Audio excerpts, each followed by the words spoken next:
Hi guys! Did you like this recipe? Let us know in the comment section below. Hit like if you enjoyed this video.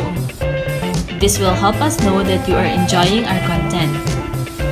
If you haven't subscribed yet, click subscribe button and make sure to click also the bell icon so you'll get notified once we release new videos.